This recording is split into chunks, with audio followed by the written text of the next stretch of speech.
Dejar de roncar. Eliminar y evitar los ronquidos. Dejar de roncar. Pronto voy a casarme pero ronco mucho y muy fuerte, tengo vergüenza que cada vez que viajo los pasajeros se quejen de mis ronquidos. ¿Hay alguna cura para los ronquidos? ¿Cómo puedo eliminar los ronquidos de forma natural sin usar medicamentos? ¿Qué hacer para no roncar? 7 tips caseros para dejar de roncar y dormir mejor. 1.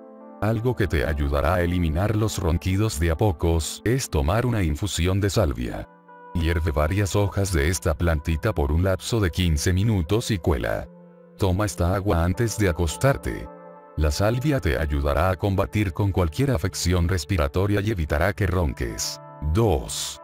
Para cortar con los ronquidos, mezcla una taza de agua con 2 gotas de aceite de menta antes de dormir. A veces los ronquidos son causados por alergias. 3. Si casi siempre respiras por la boca, mezcla media taza de agua con un poquito de sal y aplícatelo con un gotero en cada fosa nasal. Así despejarás las fosas nasales y evitarás roncar. 4. Prepara un tecito de ortiga con una taza de agua hirviendo, que repose por 15 minutos, cuela y toma esta infusión antes de acostarte por la noche. 5. Un tratamiento natural para dejar de roncar es el siguiente. En un frasco pon 50 gramos de ruda y coloca encima aceite de oliva hasta que cubra las hojitas que maceré por una semana. Aplica esta mezcla en la nuca, cuello y la nariz dando suaves masajes.